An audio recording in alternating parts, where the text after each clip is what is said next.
Welcome to Mommy's on a Call, your sacred space to laugh, learn, and feel like a real grown-up human for a hot minute. I'm Stephanie Uchima Carney, a mom of 3 under 6, serial entrepreneur, business strategist, and donut connoisseur, just trying to get through the day one cold cup of coffee at a time. I believe that with more intention, a positive mindset, and self-care, it is possible to thrive in motherhood, business, and life. My mission is to uncover the daily rituals, life lessons, real-life tactics, and favorite tools to inspire and empower you, mommy, to get the most out of life every single unpredictable day. So grab your headphones, tell your kids you're on the potty, and tune in weekly for some laughs, knowledge bombs, and plenty of real talk with real moms, and maybe a dad or two. Welcome to the Mommy Pod.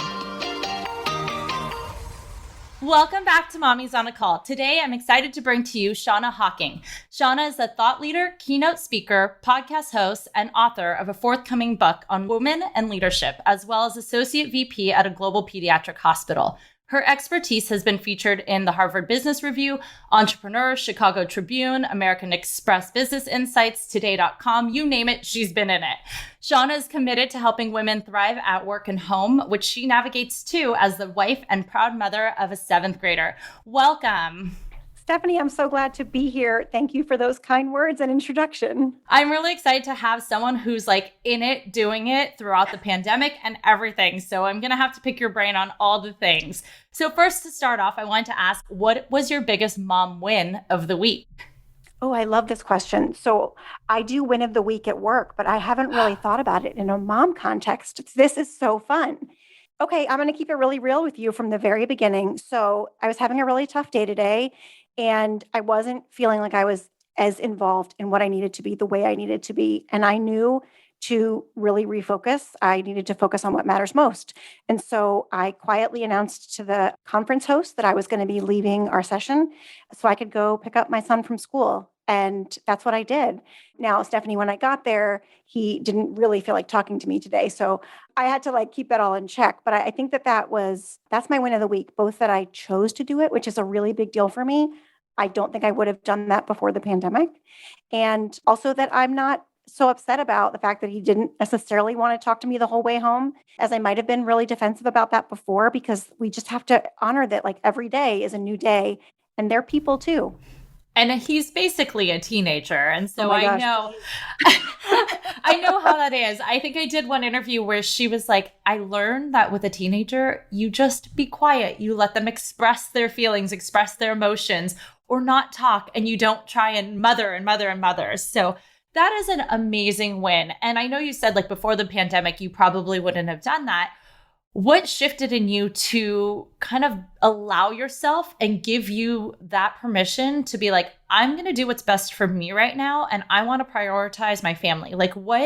What in that? And how can you translate that to other moms who might want to do that, who might be like, they schedule the meeting right when I have my, daughter's ballet recital. Mm-hmm. And I really don't want to miss it, but I also really don't want to say no to my boss.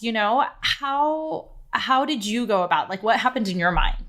Yeah. Well, I think the pandemic required all of us to pause in a way we hadn't planned on or had ever done before. And though I would never wish this situation on anyone, I think it has reminded us to really consider why we're doing things, not just what we're doing, and just kind of do that same routine because we've always done it before. I've been a vocal mother at work. I feel like that is my responsibility and opportunity as a working mother to help create a pathway for other working moms.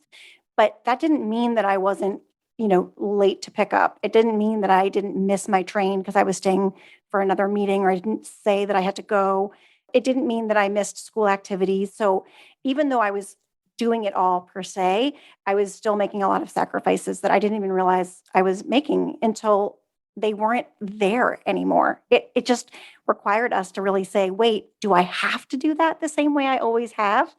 And I think that's the shift. Not commuting is unbelievably life-changing for me. My creativity, my confidence, my joy has increased in ways I also could not have expected. And I think for other working moms, what I would say is we just have to really pause to say, why am I doing it this way?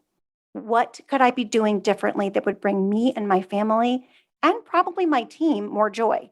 because people are watching us and they're making decisions for themselves when they see what women leaders do, whether or not they can do that for themselves. And so I have to be really loud about what I do in order to be a role model and create that possibility for someone on my team. That's incredible. You're an amazing leader. I was actually going to, two curious questions. One, how did the conference host react to it? And two, was your son surprised that you were there? So the conference host was amazing. Not only did I make the choice to do it, but then I said why I was doing it. And at first I just said I had to leave, but then I leaned in and said, no, I have to leave and here's why. And she said, I totally support it. Good for you. Go enjoy your family. And it was just a reflection of the person that she is. And obviously I trust her and feel connected to her even more so as a result of that. And yeah, I think my son was surprised. I mean, he had his own expectations of what he wanted to do when he got home from school this afternoon. But sometimes picking him up is not just about what's right for him. It's really about what's right for me too. And I never got to pick him up from school before this, ever. It just would never have happened. I've outsourced all of these things in order to be the working mom, the work and the mom I wanted to be. So it's as much for him, I hope, as it is for me. Wow. Well, to step it back a little, to give the audience some context, I know you have a 7th grader right now. What does your family structure look like? What does do you have a partner? What are the roles that you and your partner play in the family and the relationship? And you only have one kid, correct? I do. Okay. Yes. So yeah, what is kind of to give the audience some context about what your family looks like? Sure. So my husband, Matt, and I met when we were 17 years old. So we fell in love before we knew who we were going to become as adults. And we've really grown up together. And that's been challenging sometimes because we have dual careers. Our ambitions have pulled us in different directions, and we've had to kind of grow through that and create our life together. We've lived in a lot of different places, mostly for his career. I've been really fortunate to thrive in my career too, but his career has required us to just pick up and go for his training where we need to go. And we moved to the Philadelphia suburbs when our son was 4 months old. We didn't know anyone. We didn't have any family here. It was a really radical shift for us. And I've always been driven. I had very clear pathway. I wanted to succeed in my career. And I didn't have to do all the training my husband did. So for much of my son's life, my husband was the primary parent. And I think it's important to talk about that yes, I do have it all. And it does require different sacrifices. It does require outsourcing. It requires letting go of things that used to be important. And I think the dynamic has changed during the pandemic because I've been working remotely, that I'm able to do more. We don't have any help at all in the house anymore. That's been a huge shift for all of us. But I think our family unit has made it work through all of this. And it's important for me as the mother of a son, for him to see that a woman can achieve her goals, both professionally and personally. And I want to raise him to be an amazing partner someday where he values what that person's bringing to the family and to the table. So dual careers, and you made a comment that he was the primary parent. So what does, unpack that a little? I'm just curious. When you say primary parent, was he responsible for pickups and drop-offs, or what does that mean? Yeah. So I read about this. I wish I could remember who coined that term. I read about it probably 4 or 5 years ago. And the idea of the primary parent, it might have been Anne Marie Slaughter, was the idea that there was the parent who did the pickups and drop-offs, or if school called, they would be the one to kind of drop everything and go. Although, interestingly, school always called me first. And, he would be the one who would take him to soccer practice and schedule a doctor appointment. And that's a very, non-gender role expectation. And I love that we've been able to create that right dynamic for our family. And again, during the pandemic, it's shifted because life has shifted so significantly. And our son's older too. But I think for women to see that it's okay to have conversations with your partner about what expectations you have in terms of parenting, in terms of home responsibilities. The more you can clearly communicate it, the more you can set your family up for success. Well, on that note of communication, how do you communicate then with your significant other, with your husband? How did you communicate those roles? Some of us just assume roles, but then having those conversations is sometimes harder. How did you approach that?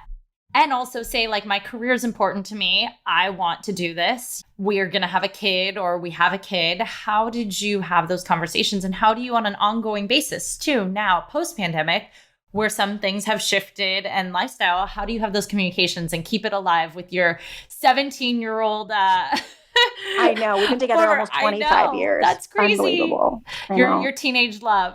I know. So I do think there's an element of the fact that we did grow up together, that we did have to talk about things like this that were really important before most couples would be talking about that. I knew at 18 what career I wanted to have. And I'm a very driven woman. And, it all comes with that package. Like you have to kind of know what you're getting into. And my sweet husband did. But not every conversation was like super great. I mean, we had arguments, there were tears. I mean, I had to pick up my entire life and move to cities and states I never planned on living in order for my husband to achieve his goals. And so I think we've had to be open about, all right, these are both important to us. What sacrifices can we make? What are we willing to accommodate? And again, I don't want to make it sound like it was like all perfect. We've had a lot of really hard conversations. The point is that we've had the hard conversations. And when we were living our lives where we were going two different directions, sometimes both out of state or country at the same time, we used to have weekly check-in meetings, which I really valued. We would look at the calendar for the week or the upcoming weeks. Okay, who's doing this? Who's doing that? Oh, you have an early morning meeting. Okay, we're going to need ask for help this. We're going to need to get this done. We're going to need to let that go. And that hasn't happened as much because we're together all the time right now during the pandemic still. But at the same time, we're able to have conversations at lunchtime that I only would have dreamed of having. Like we worked in the same organization for 4 years and we had lunch like 4 times together. And so now for us to be able to be at home having conversations, it means that we're able to talk about the little things and the big things. And I think that's important. All of those have to have a space for conversation with your partner. And were a lot of these post having your son? And I know there's, different stages. When they're toddlers, it's totally different. But how did you manage kind of the behind the scenes with childcare, with anything you outsource? How did you be able to have both of you do these out of town trips if he's gone or you're gone or whatnot when you had a kid? Because I think that's also a concern for a lot of women. They are striving and they really want to be the leader, be the VP, whatever that might be the president. But then they're like, I have to outsource everything. Or how did you, manage all of that? Yeah. So the first thing is that we did talk about this before we had a child. And I think that that's important. I really don't think there's such thing as too early in a conversation to talk about this because, there's an article in Harvard Business Review that says if your spouse doesn't support your career, you should just stay single. And I mean, that's like a sad fact, but it is true for women. Our spouses and our partners play a major role in how we're able to succeed in our career. So we did have conversations about it. My son is 12. My husband took time off at his birth. He came 5 weeks early. So it was totally unexpected for everybody. And, my husband took off. But that was people weren't talking about paternity leave and time off then. I mean, he was a very progressive dad and he was open about being a dad at work. And I really admire that for him. I think that that's such an important thing for both of us to be open about this. And so we have had to have these really open conversations. The outsourcing didn't happen early on in our relationship. We were still acquiring our ability to even outsource things. I mean, we didn't always have money. He was in training for such a long time. So the outsourcing came later on as our careers progressed. And it was just why are we fighting about who's going to do the dishes? There has to be something more we can spend our time and energy doing. And what I say to working women who say to me, well, how did you get to the point where you could actually outsource things? Okay, I have resources, but I still don't think I can mentally do this. I can't take on that assignment. I can't take on that job because it would require me to not do all the things a mom's supposed to do. Well, no one's supposed to do anything. And I think it comes from letting go of whatever this guilt is that we feel. If making the cupcakes for school is important to you, and by the way, that was important to me. I stayed up ridiculous amounts of time and hours to do it. I think I was proving it to the world as much as to myself, if I can admit that now with a 12-year-old. But if that's important to you, then do that thing. But is laundry important to you? Are you showing your love through laundry? And if you are, then do it. But if you're not, then get it done. Pay a college student to come into your house and do that. And I think it just comes from there's no should or supposed to. There is no one who has all figured out. We're just all figuring it out day by day. So figure it out for yourself and your family and don't worry about what anyone else thinks. I always said you need to remove should from your vocabulary because should, what does that even mean? Who's telling you that you're supposed to do that? Nobody. And I love that you You said it before, is just like, know what you want, know your why. And so if you're passionate about, making cupcakes, then do it. If that's like what fills you up. Like I love folding laundry, which is like one of the things that I could outsource, but like it brings me, I don't know. I loved origami. So it's like, it's soothing for me. So it's like the weirdest thing. I love folding laundry and I love washing dishes because for some reason it's soothing, but don't ask me to touch a toilet because for me, that is like, not at all, but what fuels you? But I think that's so important though, because even just the two of us having this conversation right now are validating that it doesn't have to be the same thing. Like the thing that I would be like, no way. I'm like, okay, I'm really glad Stephanie likes to do that. And I think that's what it comes down to is like, we can celebrate each other's choices because it means that you're able to thrive and I'm able to thrive. And when women thrive in general, we're all going to rise a lot higher. Yeah. And I love one of the things that you promote is like building your team, but also building your like personal board of advisors or building that, around you. And I've heard a lot of successful women talk about that. I'm curious, who's in your personal board? Who do you keep around you to support you? And in what ways do they support you? Yeah. So this idea of having a personal board of advisors or people that you could rely on for the very best career and leadership and life advice. And it can evolve over time. And so mine certainly has. I feel very fortunate that I have many mentors, including some former bosses who I still rely on for advice. I have peers that I can rely on, even if they're not in the same industry. Just, how's that experience working for you? What can I learn from that?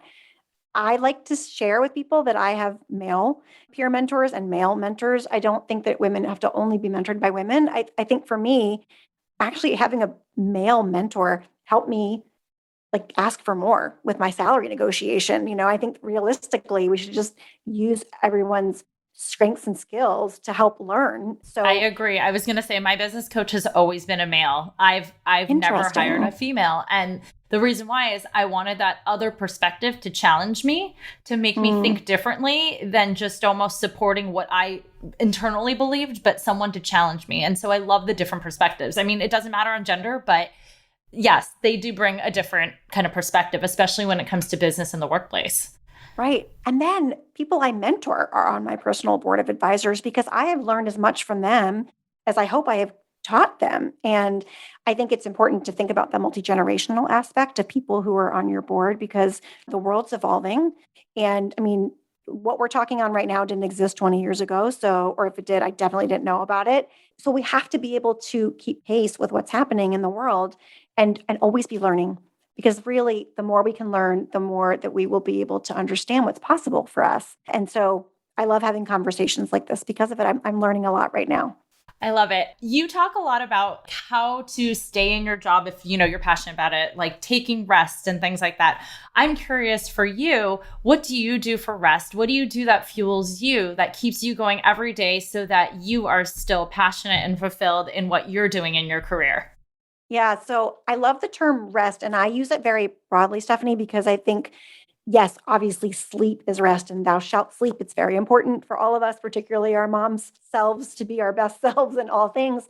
But rest to me is also about doing things, like you said, that fuel you. So I love to read. I read dozens of articles a day.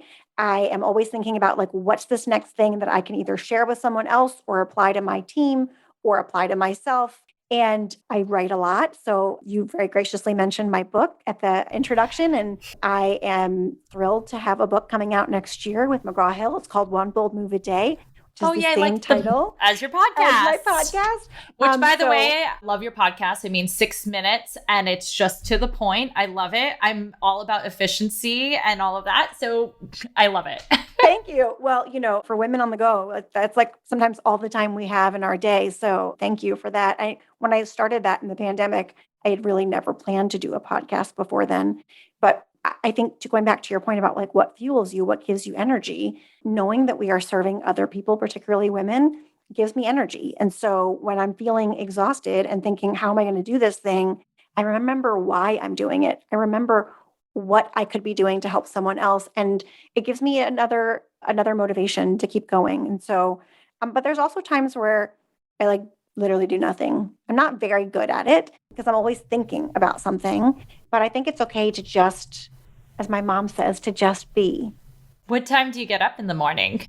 Okay, I'm an early riser, Okay. so we wake up at 5:30 in the morning, and I'm a first of the day exerciser. That's like just always been how I've been able to fit it in. My husband and I were talking. We went out for coffee this morning after we dropped our son off for school, and we were like, "Hey, remember those days before the pandemic when we used to be in a 5:30 a.m. workout class together?" And I was like, I don't know how we did that. So I have always been like more like in tune with morning than night. But I always say like it's really about finding the rhythm that's right for you. You don't have to like to be to be amazing and successful, you don't have to wake up early. You just find the time that resonates most with you and then lean into it and do the things that bring you the most energy. Thank you, because I am not a morning person. And everyone that I interview, they're like, oh, we wake up at 5. One girl was like, I wake up at 3:30 in the morning before my kids. I was like, 3:30? Oh my goodness. And That's like bedtime. I know, I'm like, I'm a night owl and I'm trying to adjust that, but thank you. I needed that. So obviously the pandemic, droves of women, especially moms, left the workforce, whether they were laid off or whether they couldn't because they had kids at home. And, the numbers are just like frightening of all of that. And it's changed the way the corporate environment is. For you personally, I know you've always been driven in your career, but how has the pandemic kind of changed you in terms of how you show up at work? And then also, was there ever a point in the last year where you were like, I'm just going to quit. I'm not going to do this? Yeah. So, I mean, the pandemic has changed everything. I mean, it's changed a lot as a leader. I have always prided myself on being compassionate and caring about my team members as people. I've talked a lot about bringing your whole self to work, but that's been redefined in the last year and a half. I mean, between openly talking about how to create an inclusive work environment, talking about the insurrection at the Capitol, talking about the George Floyd murder trial, like these are things no manager has ever been trained on doing. And then talking about what it's like to be a working mother or a working parent and saying like you have grace to do what you need to do. And then like what does that even mean to have that? And what's on my heart, and I know that's on yours too, Stephanie, is the women who have been forced out or had to leave the workforce. It's the reason I do what I do to help support women to be able to do all the things that are important to them. So to see this circumstance creating it where it's just not possible. And particularly for women in lower income brackets where there's just really no choice involved. It's really been heavy on my heart over the last year and a half. And sure, there's been some days where I've woken up and thought, oh my gosh, I need to I have so many things like I need to do, and I don't think I can do this. And my why really is in serving my team at work and the women that I write for and do my podcast for. And so I keep showing up anyway. And I think that's an important lesson to show for my child who's had to go through all this too, the resilience. But I think it's okay for women to say, I want to reinvent myself right now. I don't think we have to keep pushing through just because we're supposed to or should, like we talked about before. So I am really encouraging women to consider what's an appropriate risk for them and what does it mean to reinvent yourself. And if it's going to bring you joy and help you thrive better at work and home, then I think it's worth considering. So to those moms who maybe think that, what are some questions they can ask themselves, or what are some of the things they can do to kind of kickstart that journey? Yeah. So my very favorite question for anyone considering a career shift is, who do you want to become? I think about, we get so caught up in titles and salary, and like those are all important, but that's not who we want to become. And I think for working moms in particular who are deciding what's important to me, why am I doing what I am doing, then it's a chance to really say, I'm not doing what I want to be doing every day anymore. And I need to think about what that will look like. And what am I willing to sacrifice and what am I willing not to sacrifice? I think working remotely is going to be a really important component for corporate America. It's not a perk anymore. It is a mandate. And I think also for women to talk with other women. I mean, you're creating this safe space right now for women to say, this is what I've been thinking about. Thank you, Stephanie. And thank you, Shanna. But I think to talk to other women, not for advice, because not everyone's going to make the choices and pathway that you are. To talk to other women to say, how have you handled a difficult situation or a difficult choice in your life? Because that's where we can learn from each other without judgment. And I think I'm so fortunate to be a part of a lot of different women's communities where I can have that conversation with women I've never really talked to before because you just have to put yourself out there and then ask and then get the support that you need. I think that's an important point, though, is that you put yourself out there. You also got the support. And I think a lot of moms tend to not want to ask for help, whether it's actual childcare help or whether it's support help. And I like how you phrase that it's not asking for advice. Because I think as women, we're always like, I want advice, like, tell me what to do. But then this is why I love interviewing people, is I want to hear your story. I want to hear from your background how things happened. And it helps me also give context on why you made the choices you did. And it helps inform me on like, interesting, well, maybe I could do that because she did that. So I love that. It's like more inspirational than you should go to your boss and, ask them for this or do this or demand this. And I think right now in the culture, it's very much kind of like that. Like we're all angry with pitchforks. But so I like that. Thank you for sharing that story. I'm curious since you run a team of, 40 plus individuals, how have like any policies that you've changed or things that like you've done that you've seen like positive impact on your team? Because nowadays, now that we're all going remote, it's not a perk, it's, part of the job. What are some of the things you've shifted as a leader on your team? Because a lot of women out there, even if they're entrepreneurs, they're leaders of teams or leaders of your family that could translate into family life. What are some of the things that maybe you have changed in the way you do things for them? Like any policies or any sort of, Sure.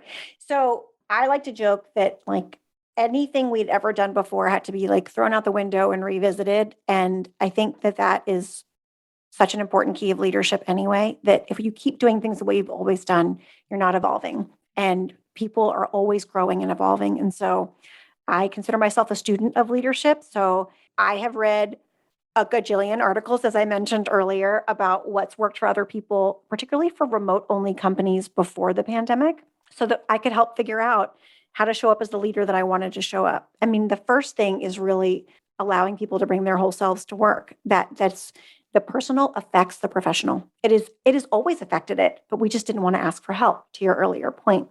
We weren't able to say, this isn't working for me. I'm going to need to leave work early, or I'm going to need to have some flex time. So I make it a point to ask my team or suggest to my team rather than waiting for that conversation to happen. And I ask for a lot of feedback about what's working and what's not working.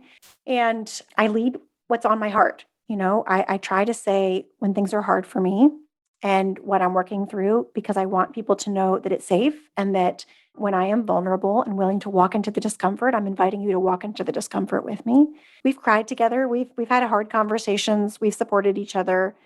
I am so fortunate to lead the team that I do. And at the beginning of the pandemic, I felt so hopeless for how I could help people feel like everything was going to be okay when no one knew that it was. And so I started writing them a letter at the end of every workday, and I called it the daily update.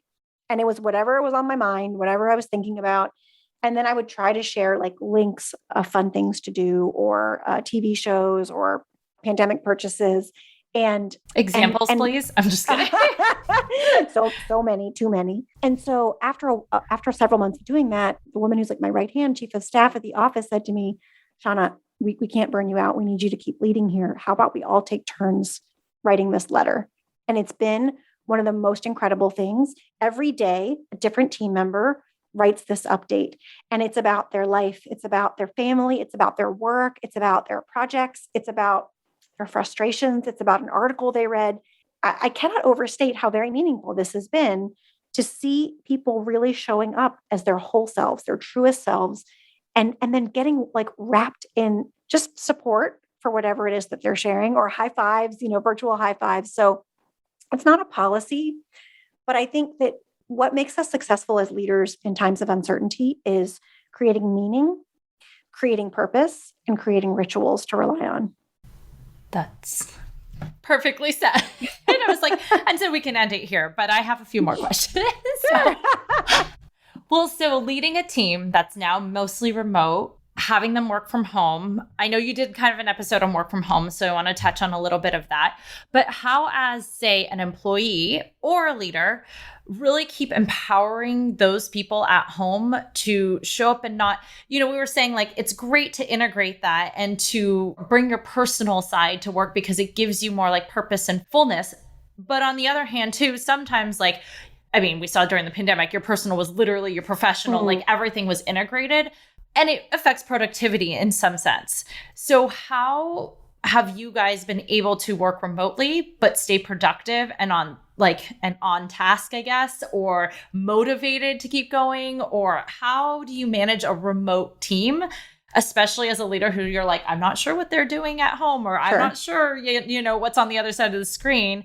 It's great for employees. There's more flexibility, but also I know the stats on productivity have kind of gone down. So how do you maintain a work from home team? So, still a work in progress, because even when you think you have it figured out, something has shifted. School started a month ago, and so we're shifting and learning again. My big focus is on progress, which I think gets people to productivity. My big thing is that progress is greater than productivity. That if you focus each day on what I was able to move forward, what was I as a leader able to help my team move forward? How did I remove a barrier or an obstacle? How did I offer them support or a lending ear? That I really believe that will get you to your goals. When we focus on a to-do list, we're just kind of going through the motions, but we're not necessarily focusing on what I call the best and highest use of time.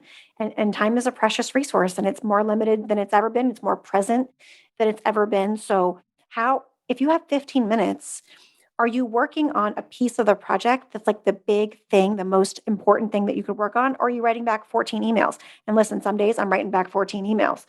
But if I can really focus on what am I moving forward, and not just because I'm moving it forward, but because I feel a sense of like mastery and progress every day. And I think that's why you keep motivated to come back the next day. You asked me about the mom win of the week. We do win of the day on our team. And it's because I want people to focus on the little things and the big things. So, if you close a deal, great. Then that's a win of the day for sure. But what if you got a yes to someone you'd never been able to visit with before? What if you finally got that big project unstuck from where it was? And so I tell my team I want them to share that with me. And so I'll get like randomly throughout the day, a WOTD is what we call it, a win of the day text or email with an update from someone about like what they've been able to work on. And it's not only wonderful that they want to share that with me, but it's also wonderful for me because if I'm having a tough moment, I'm looking at their wins of the day to remind me to keep going. So it's like all cyclical and beautiful. And I've tried to engage with my team because screens are hard as personally as I can in ways that I had not been doing before and innovating. So we instituted skip level meetings, which I named elevator sessions. I asked my team members to nominate different names because I didn't love skip levels, but the idea that I wanted to meet with people frequently on a quarterly basis that I don't get to see every day. I meet with my full team monthly, which we did pre-pandemic, and we've continued that. And then, this concept of what is most important and what can we celebrate is something we're still working through in a virtual environment because it's easier to just like do the thing and keep going. And so reminding ourselves to focus on those wins and share them with other people. I love that you do the wins also because for me, not only does it throw off my guests because they're like, wait, we were prepared for something else. Two, it makes them like a little bit more positive and it inspires that because, mom conversations can sometimes go the wrong way. Yeah. We all complain about things, but I'm like, what was your win? Like, even if it was small. And I actually have a Post-it note above my computer that says small wins matter. Yes. And it's because it doesn't matter. And it's kind of like gratitude, but it's like, it's just the little incremental wins that you do. It matters. And so it just like, snowballs. I love that. We're very closely aligned in our values on that. And I love that. I think it's important to focus on. And I love that you have a Post-it note to remind you. Well, to wrap things kind of up, I wanted to leave you with a question, which is, what is your superpower that you gained once you became a mom that makes you better at either business or life? So something you didn't have, but then once you become a mom, it's now your superpower. Yeah. So, oh my gosh. Life changed so radically when I became a mom. I'm a recovering perfectionist, and I just got so caught up in every decision and like overthinking everything, and it had to be right. It had to be right. And I think it comes from a lifetime of trying to prove ourselves as women. It's not just in us. It is created in society, creates that in us. And so, I mean, motherhood will throw that all out the window. There's just no way you can do it anymore. I fought it for a while because I did want to do all of the things, but there's so much beauty in the gray. There's so much beauty in the learning. And I think being a mother required me to see that rather than focusing on what I hadn't done yet or what I wasn't good at, mostly because now I want to model that for my child too. I love that. And where can we find you online? Oh, yes. Thank you. ShannaAHocking.com is my website. You can visit and see a lot of different things we've talked about today, and my writing's there. And then I'm on Instagram and LinkedIn. I'm really everywhere with Shanna A. Hocking. I'm excited. When's your book coming out? At the end of next year. So working on it now, and I'm hoping to be able to launch it, pre-launch next fall. I can't wait to share more. Amazing. Congratulations. Writing a book is a big deal. So thank you. Impressive. Well, thank you so much for joining today. Stephanie, it was really a joy to talk with you. Thank you for creating this really special conversation for other women to learn from. Well, and thank you for being an inspiration. Thank you. Thank you so much for listening to this episode of Mommy's on a Call. Your support means the absolute world to me. You can find the show notes for this episode and other goodies over at mommysonacall.com. And if you enjoyed this episode or have gotten value from the podcast, I would be so grateful if you could head on over to Apple Podcasts and leave a rating and review so that we can reach and empower more moms all over the world together. Thank you so much again, Mommy Pod, and I will see you here next time.